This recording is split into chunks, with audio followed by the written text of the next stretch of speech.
Bueno, entonces estábamos ejemplificando lo que es este conjunto de normas y procedimientos dentro de una institución y relacionado con lo que va a ser la interacción entre los ciudadanos y una institución pública. Hacemos el ejemplo de lo que sería un trámite de renovación de carnet de identidad y cuál sería el procedimiento a seguir, ¿no? Todo esto obviamente va a estar dentro de lo que es el procedimiento administrativo. En sentido negativo es el conjunto de normas jurídicas que regulan toda actividad estatal que no se produce en la aplicación del procedimiento legislativo constitucional y procedimiento jurisdiccional judicial. ¿Qué quiere decir esto? Para que podamos entender. Es decir, que las normas que se vayan a elaborar son netamente administrativas, son creadas por las instituciones públicas, no son normas creadas por un procedimiento legislativo elaborado por una asamblea del Estado Plurinacional de Bolivia o de otra índole, ¿no? Estos son meramente normativa administrativa. Tampoco es aplicada por los estrados judiciales, sino es elaborada por las instituciones públicas y ellas son las que hacen cumplir las mismas. Se comprende, ¿no? Esta segunda partecita de lo que es para comprender lo que es el derecho administrativo, ¿sí?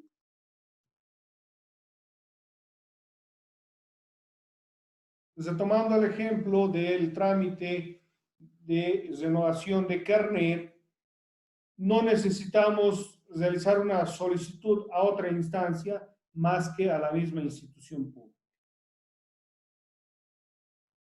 Esto obviamente aplicado a cualquier institución. Si yo, por ejemplo, quiero sacar un certificado de nacimiento, tendré que aproximarme ante una oficialía de registro civil, la cual me extenderá el certificado a solicitud, ¿no? Previo cumplir los requisitos. ¿Cuáles son los requisitos? Ustedes saben, para sacar un certificado de nacimiento.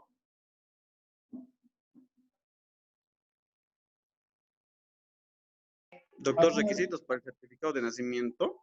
Sí, ¿alguna vez han sacado un certificado de nacimiento en una oficialía de registro civil? Yo, doctor, solamente fui y solamente me pidieron mi carnet de identidad y que sea de manera personal o puede, en caso de un menor de edad, sus papás, nada más. Ya. Entonces, el procedimiento señala que debe ser solicitado, ¿ya? ¿Por quién? Por la persona interesada.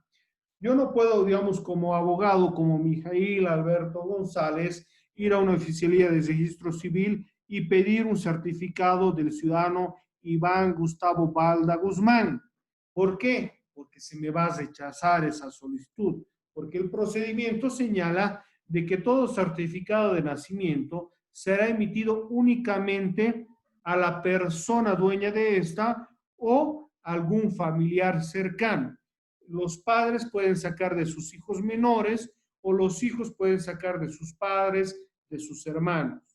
La esposa puede sacar de su esposo, pero previamente acreditando obviamente su relación filial, que sería el matrimonio. ¿Ya? Caso contrario, obviamente hay un procedimiento que tendremos que realizar una solicitud mediante las autoridades pertinentes para que se nos extienda un certificado de una tercera persona. Aunque parece, digamos, un poco, digamos, simple, pero es un procedimiento a seguir para obtener un certificado de nacimiento.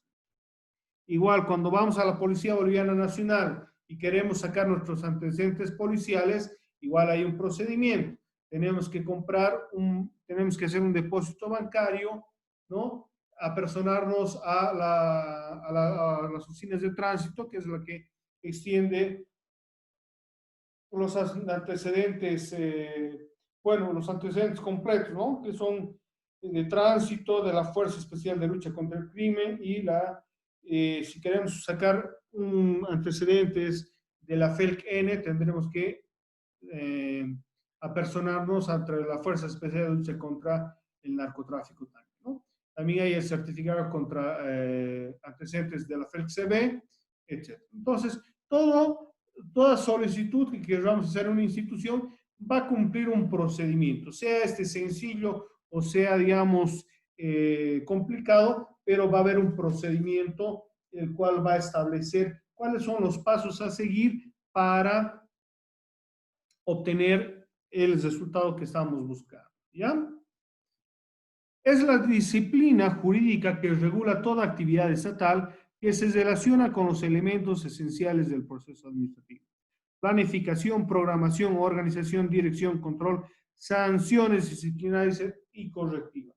Dentro de una lógica, ya desde la perspectiva administrativa dentro de la institución pública, también obviamente va a haber normas y procedimientos para la actividad propiamente de administración de los recursos del Estado. No cualquier persona, por ejemplo, va a poder hacer la planificación. Sabemos que la planificación va a elaborar las personas señaladas dentro de la institución con la competencia para la elaboración de la misma. ¿Quién creen que quién realiza la planificación dentro de una institución pública? ¿Alguien sabe cómo se realiza?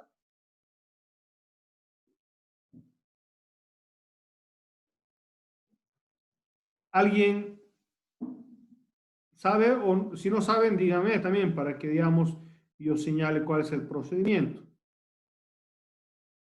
o quién es la instancia.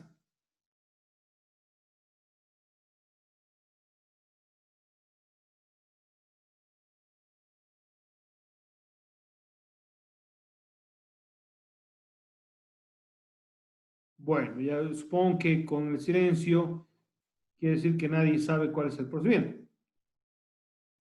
Resulta de que la planificación dentro de la institución pública va a ser realizado por los jefes de dirección, los cuales obviamente van a establecer qué lineamientos, de acuerdo, digamos, a objetivos de la institución, van a ir elaborando qué se va a realizar dentro de lo que es la gestión, y estos obviamente pondrán en conocimiento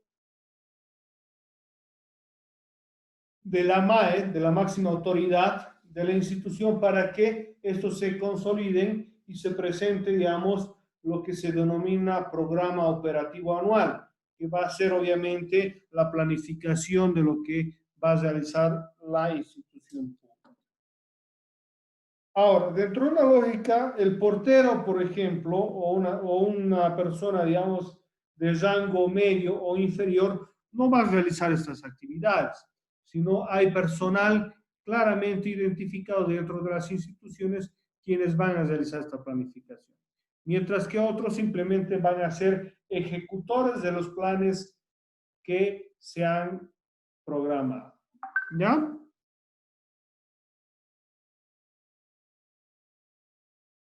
Lo mismo, digamos, para la ejecución, la dirección, el control, ya se tiene establecido dentro de las instituciones públicas quiénes son los que, digamos, van a ejecutar, quiénes son los que van a dirigir las actividades y quiénes son los que van a controlar su cumplimiento.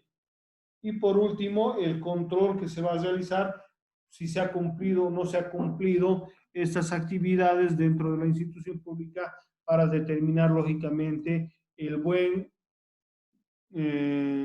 buena administración de los recursos. recursos del Estado.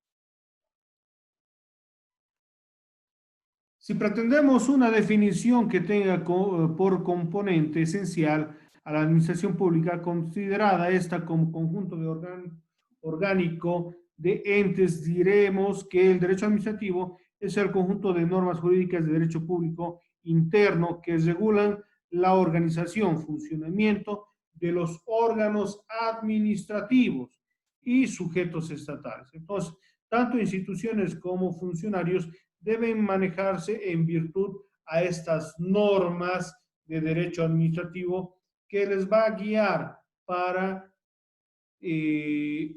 la mejor administración de los recursos del Estado.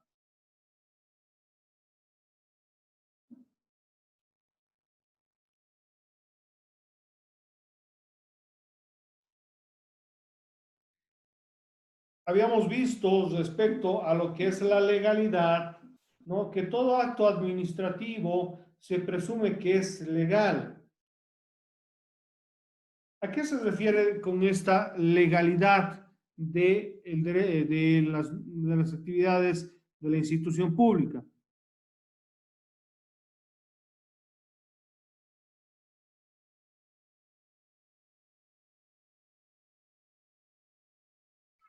Que están sometidas al imperio de la ley. Ya, obviamente, ¿no? Toda actividad tiene que sí o sí ser, digamos, enmarcada en la ley. La Constitución Política del Estado, las leyes generales, las leyes específicas y obviamente el procedimiento administrativo tienen que ser cumplidas a su cabalidad. Peor todavía, siendo funcionario público, tienen que cumplirse. Es de esta manera de que se considera de que todo procedimiento administrativo, todo acto realizado por la función pública y por los funcionarios públicos se considera como un acto de legal o que se viste, digamos, de legalidad. Pero obviamente es también lógico que hay un procedimiento que puede, digamos, realizar una impugnación, un reclamo a estos actos administrativos si es que, por ejemplo, se demuestra de que los actos han sido o se han producido infringiendo las normas, que pueden ser las leyes o pueden ser los mismos procedimientos administrativos. A esto obviamente no vamos a, como en la vía judicial, no vamos a llamar, digamos, como lo que sería un recurso de apelación, ¿no? Que es la revisión de una determinación tomada por un juez. En este caso, el procedimiento habla de un recurso de revocatoria, que es un recurso que se lo realiza en la vía administrativa de revisión del acto realizado, ¿no? Para que se lo hace ante el mismo funcionario público que ha rechazado la solicitud, que al revisar lo manifestado por el ciudadano podrá rectificar su actuación y dar curso, o en el caso mantener el rechazo para que obviamente este ciudadano pueda recurrir ante el superior jerárquico. Ahí tendremos otro procedimiento que es el recurso jerárquico, ¿no? Primero tenemos el recurso de revocatoria y el recurso jerárquico, que sería la última instancia en la vía administrativa para reclamar, digamos, cualquier acto administrativo. Ahí concluiría los actos administrativos y obviamente se aperturaría el procedimiento ordinario ante autoridades judiciales para que estos hagan valer, obviamente, derechos que se estarían infringiendo.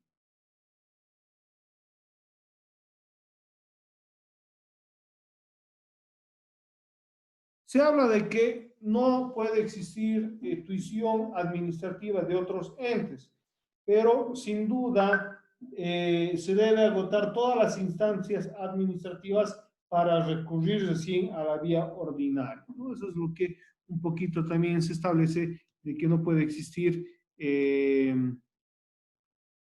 intromisión en el ámbito administrativo sin previamente agotar esto, ¿no? No es posible la comprensión del derecho administrativo contemporáneo antes de la separación de funciones y del reconocimiento de los derechos administrativos frente a los actos de administración estatal.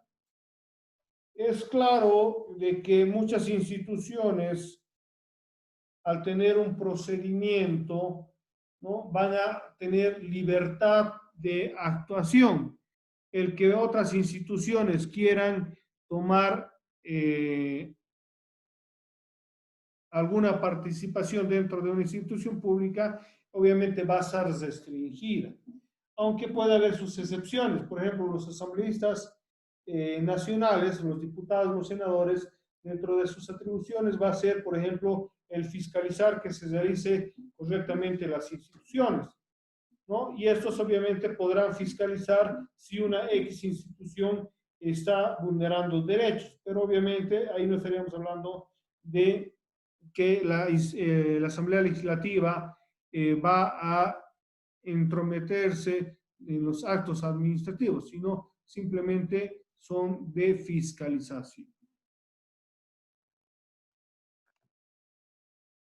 Como resultado del sometimiento de los órganos de poder público a la Constitución y a las leyes, tenemos la sumisión administrativa pública al derecho. Lógicamente, si bien hemos dicho que las normas administrativas van a ser elaboradas por las instituciones y sus procedimientos, pero esto también tiene que ser claro de que no se va a vulnerar, no se va a ir en contra de las leyes emitidas por el Poder Ejecutivo, por la Asamblea Legislativa, que obviamente por su supremacía van a estar encima de lo que es un procedimiento administrativo, ¿no? Peor cuando este va a vulnerar procedimientos o derechos. Por ejemplo, el contar con carnet de identidad es un derecho esencial, ¿no? Porque obviamente ese documento nos da, nos facilita el poder identificarnos ante las autoridades, ante la sociedad, como individuo que cumple obviamente todos los requisitos como persona hábil dentro del Estado plurinacional, porque ahí obviamente señala nuestro nombre, un número que nos da el Estado para identificarnos entre los demás, nos señala el lugar de nacimiento, fecha de nacimiento, ¿no?, y otros generales que obviamente nos acreditan quiénes somos como individuos. El que se nos rechace la posibilidad de acceder a ese documento tiene que estar enmarcado de una normativa, ¿no?, que no vulnere derechos como individuo. Habíamos visto también los sistemas francés y el sistema inglés, el common law, que cada uno ve desde una perspectiva el derecho administrativo. El sistema francés nos habla sobre la administración pública en el que el Estado de Derecho, que se configura a partir de la Revolución Francesa de 1789, se encuentra sometida al derecho administrativo y no a la ley civil o derecho común. Entonces, aquí hay una separación directa dentro de lo que es el sistema francés, que la función pública está en el ámbito del derecho administrativo y no la del derecho civil, que sería obviamente la que va a regular las actuaciones entre similares, entre individuos, entre ciudadanos, ¿no? Los administrados se encuentran en cierto grado de inferioridad respecto a la administración pública. Lógico, ¿no? En esta circunstancia, el Estado tiene obviamente supremacía frente a los individuos, lo cual, sin embargo, no constituye un desconocimiento del Estado de los derechos y garantías de aquellos individuos, sino de que estos están por encima de los ciudadanos, pero deben resguardar y proteger sus derechos esenciales como individuos.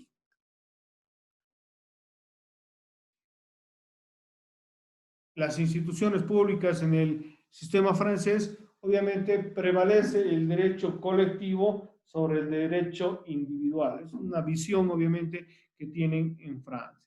El sistema inglés o Rule of Law, la administración pública en el Estado de Derecho, que se configura a partir de la Revolución Inglesa de 1688, se encuentra sometida al derecho privado o ley común, ¿no? A diferencia del sistema francés, es al revés, ¿no? Sería al derecho privado. La legalidad de la actividad administrativa es controlada por tribunales ordinarios, que en el sistema francés eran netamente administrativos, ¿no? En el sistema inglés, las autoridades judiciales pueden participar, controlar, supervisar y obviamente resolver conflictos de particulares con las instituciones públicas. Pero las normas aplicables en el procedimiento a seguir no son las mismas que rigen para controversia entre particulares. Si bien, digamos, las autoridades judiciales van a resolver las diferencias entre instituciones públicas e individuales, sin duda no se pueden manejar las normas que se aplicarían para solucionar conflictos entre particulares, sino una norma especial que va a regular justamente la interacción entre instituciones públicas y particulares.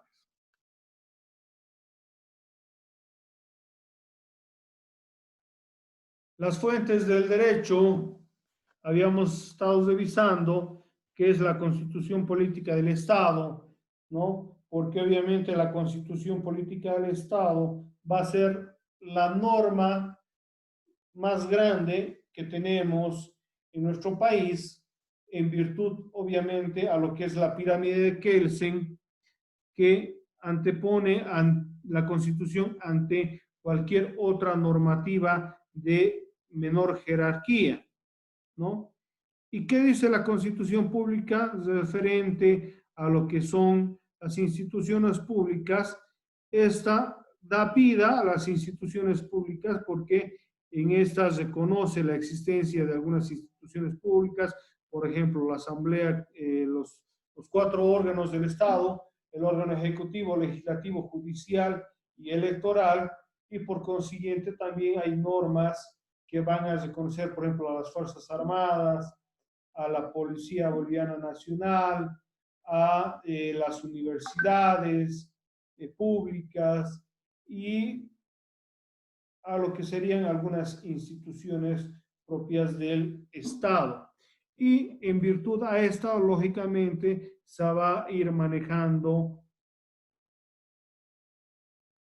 o se va a crear diferentes procedimientos dentro de lo que es la institución pública.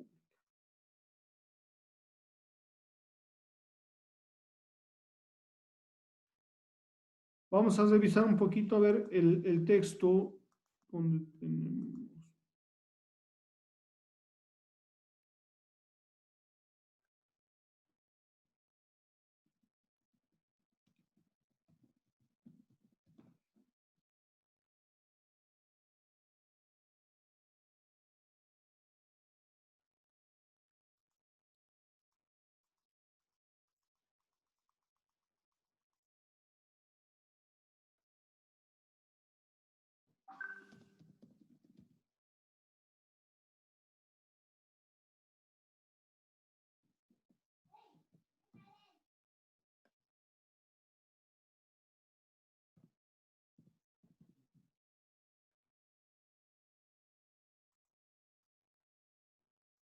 ¿Han revisado el libro que les he facilitado?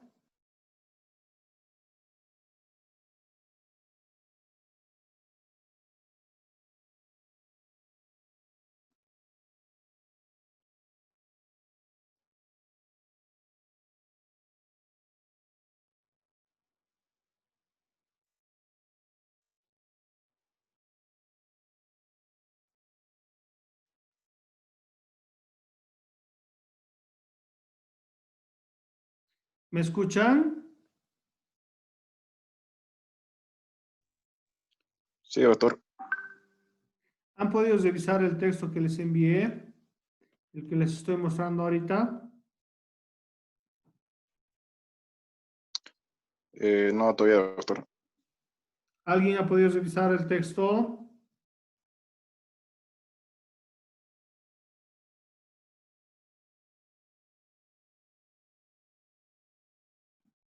¿Dónde está, doctor? En plataforma.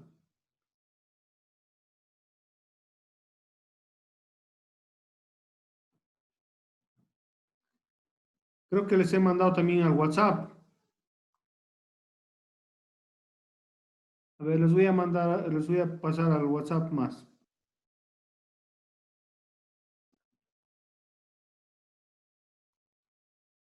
Ya está en el WhatsApp.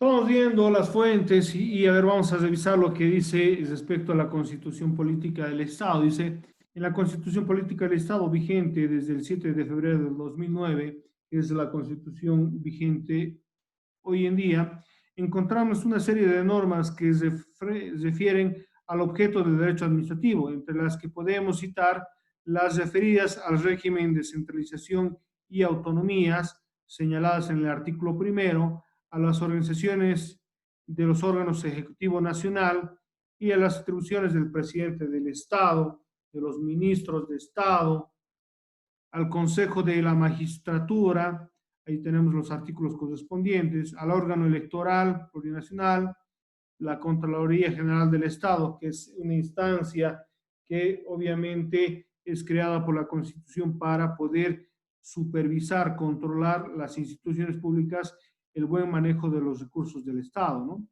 A la Defensoría del Pueblo, al Ministerio Público, la Procuraduría General del Estado, los servidores públicos, de las Fuerzas Armadas del Estado, la Policía Boliviana Nacional, a los departamentos descentralizados, los órganos ejecutivos y los departamentos autonómicos, a los órganos ejecutivos de las regiones autónomas, a los órganos ejecutivos de los gobiernos municipales y autónomos, las competencias administrativas privativas del nivel central, a las competencias administrativas compartidas entre el nivel central y las entidades territoriales, a las competencias administrativas exclusivas de los gobiernos departamentales autónomos, las competencias autónomas, las competencias administrativas exclusivas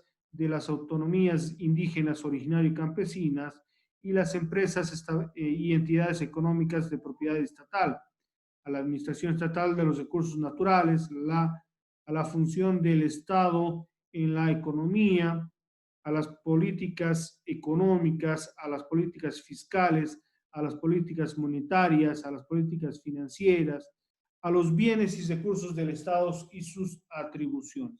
Ahí vemos entonces más detallado lo que la Constitución Política del Estado establece como normas aplicables a la administración pública. Esto, lógicamente, es un pequeño detalle de las normas que son tomadas en cuenta dentro de la Constitución Política del Estado a lo que sería, obviamente, las instituciones públicas, ¿no?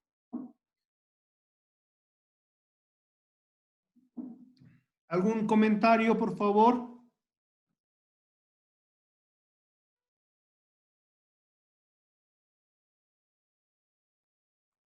Vamos a hacer un corte, ya se ha cumplido 30 minutos nuevamente. Nos vamos a dar un pequeño receso, ¿les parece? De unos 10 minutos, ¿les parece? Está bien, doctor. Sí, doctor. Por favor, van a estar atentos en 10 minutos, nos volvemos a conectar. Listo, doctor.